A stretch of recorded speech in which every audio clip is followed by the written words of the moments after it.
I just came across this thing on Facebook called the 30-Day Book Challenge. And you're supposed to like make a photo album and post a picture every day to answer the questions. But I thought I would just do a video and answer all the questions in one video, because that's fun.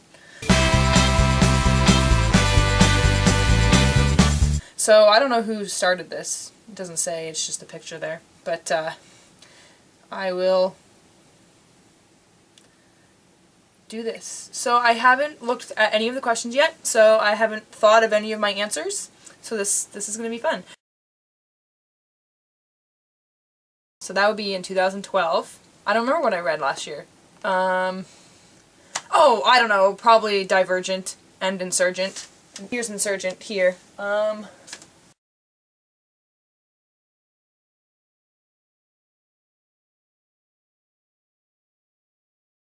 I'm pretty sure the only book I read more than 3 times is The Outsiders. I read that a whole bunch of times between grade 7 and grade 10 maybe. I don't know. I loved that book. Can you see the bottoms of them here? The Georgia Nicholson series or the Harry Potter series? My favorite book from Harry Potter is probably The Prisoner of Azkaban. I really, really liked this one. I liked the going back in time part. That was a lot of fun, and I made my mom read this one actually. I think it was before the 3rd movie was out, but the first 2 movies were out, I think. So I was like, you don't have to read the first 2. You've seen the movies, just read this, it's really good. And my favorite, I think, for these are tied between the first one, Angus Thongs and Full Frontal Snogging, and the last one of these, My Bazumas I See Before Me. Just because this one's hilarious. This one has a nice ending, and it was the one I was looking for, so. I've Got Your Number by Sophie Kinsella. It just is hilarious, and I laughed a lot. The Fault in Our Stars by John Green. Oh no, now I'm gonna have to change my happy question. Okay, so this book makes... But the Georgia Nicholson books make me laugh. I'll just say the Georgia Nicholson books, because they're hilarious. I don't know. I think maybe for now I'm gonna say that I'm Becoming a Mara Dyer, because I heard like a million people saying that it was amazing and that it was just like the best book ever and they couldn't get over how much they loved it and oh my god what was going on, and it was good. I liked it. I gave it 4 stars I think, but it was not as good as people were making it out to be, in my opinion. So let's just go with that. I own it, but it's not on my shelf. It's probably packed away somewhere. I'm going to say The Giver by Lois Lowry, I think. We had to read it in grade 8 with our class, and I was all like, this book is going to be stupid, and I loved it. I thought it was great. What? I don't know. Oryx and Crake by Margaret Atwood. I hated this book with a passion. I hated it, hated it, hated it, hated it. So very, very much. I don't think I would have hated it as much if I just stopped reading it, but because I didn't like it and I actually read the whole thing, I just... Blech.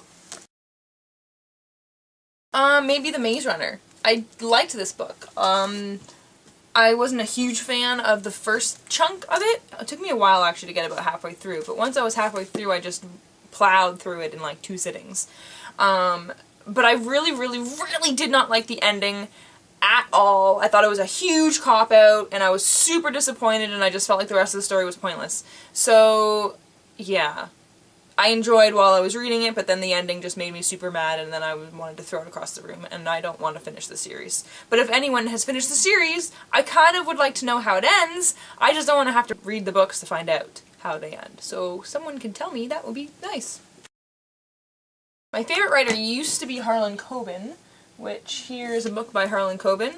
I read all of his books. I was up to date on as soon as his new book... No, I was up to date in his paperback version. So as soon as a new book came out, I was then a book behind. I would read all his books as soon as they came out in paperback.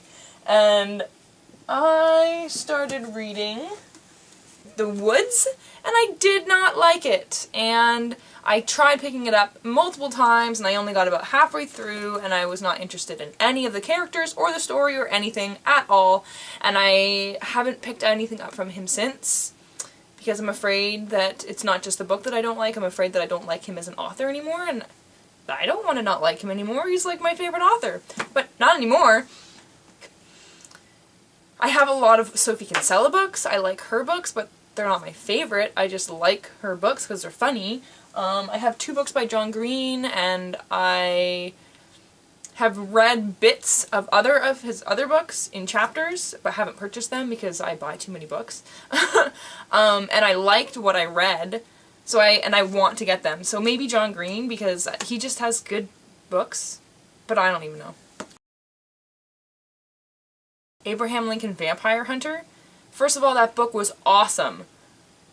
It was good, and apparently historically accurate. I'm not American, so I don't know these things, but apparently it was very accurate, and the vampire hunting stuff tied in with the real stuff that actually happened, so it made it seem like believable that he could have actually been a vampire hunter. And so I felt like I was learning at the same time while I was reading. And the movie was 210% different from the book. It was not even close, not even a little bit, and it was wrong, like historically inaccurate, which I think is kind of wrong to do. You can't do that. You can't be like, hey, let's tell a story about Abraham Lincoln and have it be wrong. You can't do that. So that, yeah, I don't know. It was a fun movie. I mean, it was just something fun to watch, but it wasn't great, especially compared to the book. Ugh, that was the worst. Because I've seen adaptations that are different from the books. Like, Hugo was pretty different, and Jurassic Park was not even close. Jurassic Park was like 200% different as well, but it was well done, and it still captured the essence of the book, which Abraham Lincoln Vampire Hunter did not. At all.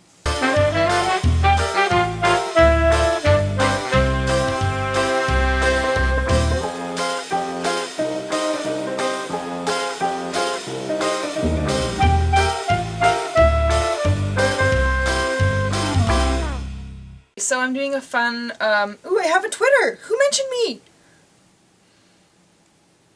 It was Amber, aka Nerdy Book Lover.